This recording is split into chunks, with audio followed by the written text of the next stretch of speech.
కాకినాడ జిల్లా జగ్గంపేట మండలం గిరిపాకలో జ్యోతుల నెహ్రూ కుటుంబం ఆధ్వర్యంలో జరుగుతున్న కోటి పార్థివలింగ మహారుద్రాభిషేకం 4వ రోజు విఘ్నేశ్వర పూజ, పరిషత్ పంచగవ్య ప్రాసనం, గోపూజ, మహావ్యాసము రుద్రాభిషేకము, బిల్వార్చన, కుంకుమార్చన, సౌరహోమం వంటి పూజా కార్యక్రమాలు ఘనంగా నిర్వహించారు. జ్యోతుల నెహ్రూ, మణి, జ్యోతుల నవీన్, లక్ష్మీదేవి, తోట సర్వారాయుడు, సునీత దంపతులు పీటలపై కూర్చుని అమరేశ్వర స్వామి వారి కళ్యాణం నిర్వహించారు.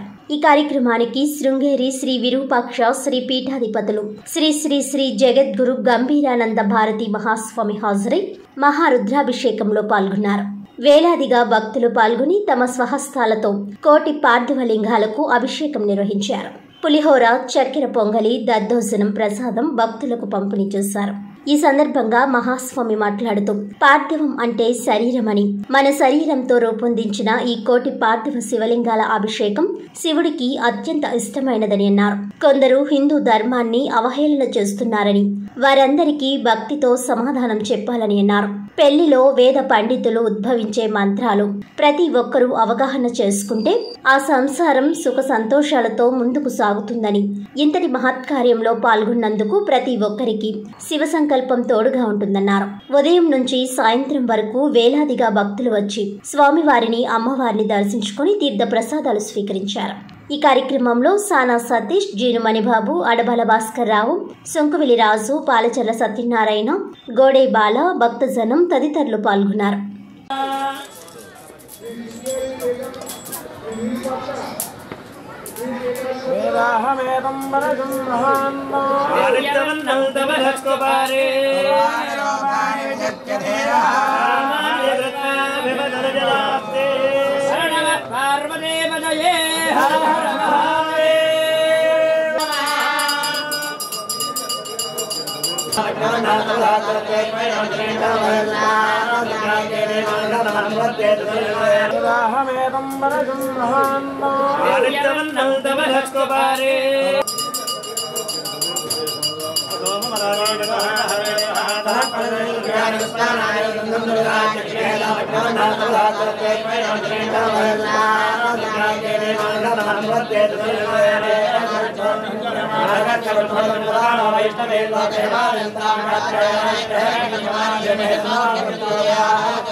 నడిచాల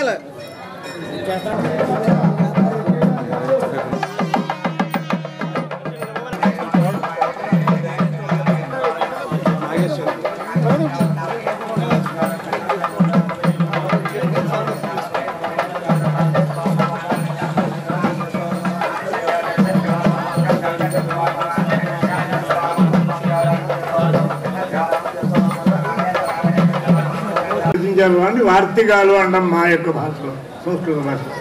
23 వార్తికాలు, 9 రకాలైనటువంటి అర్థాలని, భావాలని వారు మనకి అందించారు.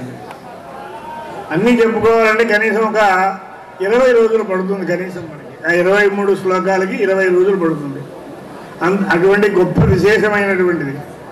దానిలో నాకు జ్ఞాపకం ఉన్నంత మటుకు చిన్న విశేషాన్ని మీకు అందరికీ అందజేయడానికి ప్రయత్నం చేస్తాం.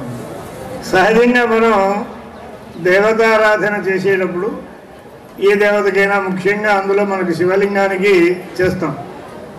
ఇక్కడ మనకి ఒక చిన్న విశేషం ఏమిటి అంటే, ఎక్కడా కూడా శివాలయం ప్రతిష్ట అనగానే, శివుడు అనగానే ఒక శివలింగమే జ్ఞాపకం వస్తుందండి. కానీ చాలా చోట్ల వెతికి చూసినా కూడా శివుడి యొక్క ఆకారంతో నారాయణ్ణి ప్రతిష్ఠ చేసినటువంటిగా శివుడిని ప్రతిష్ఠ చేయలే ఎక్కడ కూడా. కాబట్టి ఇక్కడ ఏమిటి అంటే నమశివాయ అని అన్నారండి. నమశివాయ అంటే మామూలుగా శివుడికి నమస్కారం అనే అర్థం గ్యారంటీ మనం మొత్తం వెంటనే సూచిస్తుంది. ఇక్కడ విడదీసి చూసాలి. ఇది శతకోటి ప్రవిస్తరం అండి. అంటే వేదంలో కూడా శివుడి ఈ నమశివాయ ఇందాక వారికి అందించాను చెప్పండి, నమస్కారం వాయించాను. మనకి యజుర్వేదంలో మధ్య భాగంలో నమశివాయ అక్షరాలు ఉన్నాయి. వేదంలో మా సెంటర్ పాయింట్ అన్నమాట, మధ్య భాగం అది. నమశివాయ చ అనేది మధ్య. కాబట్టి నమః అంటే నమస్కారము శివాయ, శివుడి కొరకు. ఏమిటంటే ప్రతివాడికి మనం నమస్కారం వాళ్ళ కోసమే చేస్తాం, కానీ ప్రత్యేకంగా నమ శివాయ, నమ శివాయ. అది ఇక్కడ ఇంకో విశేషం ఏముందంటే నమ శివా దీర్ఘం ఉందండి. శివయ, శివ అయ అని విడదీయకూడదు. కేవలం అర్థం తెలుసుకోవడానికి మాత్రమే చెప్పాలి తప్ప విడిగా అయితే శివ ఆయ అనడానికి వీల్లేదు. అక్కడ శివాయ, శివా, అక్కడ శివశక్తులు అంటే పార్వతీ పరమేశ్వరులు ఏకముగా ఉన్నటువంటి స్వరూపము శివాయ. కాబట్టి ఇక్కడ విడదీసి చెప్పడానికి, విడదీసి చూడడానికి మన శాస్త్రం కానీ మన ధర్మాలు కానీ వేదాలు కానీ ఒప్పుకోవాలి. ఇక్కడ నమశివాయ, శివుడి కొరకు నమస్కారము. దేనికి శివుడి కొరకు నమస్కారం? సామాన్యంగా మనం అందరం కూడా నమః అంటే త్యాగం. ఇక్కడ ఎందుకు చెబుతున్నామంటే ఈ దేన్ని త్యాగం చేస్తున్నాం? ముందర శరీరాన్ని త్యాగం చేస్తున్నాను. త్యాగం చేస్తున్నామంటే ఈ శరీరం నీకు, నాది కాదు, నువ్వు ఇచ్చావు, నేను తయారు చేసుకోలేదు కదండి.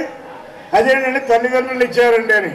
తల్లిదండ్రులు కూడా ఇచ్చారండి, తల్లిదండ్రులు కారణమే.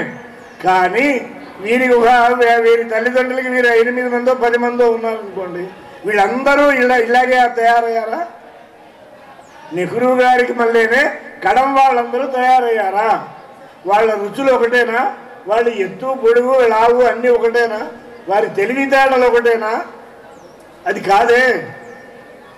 ఒక తల్లిదండ్రులకు పుట్టిన బిడ్డలైనా అనేక విధాలుగా ఉంటున్నారు. మరి ఇదన్నీ ఎక్కడి నుంచి వచ్చింది? సమానంగా లేదు కదా. కాబట్టి వారి వారి త్యాగముని బట్టి, వారి వారి సమర్పణని బట్టి వారి శరీరం ఏర్పడుతుంది. అందుకనే అష్టావక్రుడు, సరే ఆ కథల్లోకి వెళ్తే ఇప్పుడు కాదు అందుకని ఇక్కడ ఇప్పుడు త్యాగం చేస్తున్నప్పుడు ఎందుకు త్యాగం చేస్తున్నాం? ఎవడైతే ఏ దేవతనైతే మనం అర్చన చేస్తామో ఆ దేవతా స్వరూపం మనం కాకుండా మనకు అర్చన చేయడానికి అధికారం ఉంది. ఏ దేవత చేసినా సరే వీళ్ళందరూ చెప్తారు, మీరు విన్నారో లేదో ప్రతిరోజు చెప్తూనే ఉండొచ్చు, మహన్యాసం అని వీళ్ళు చెప్తారండి. ఏ దేవతకి కూడా అంతర్ధ్యాస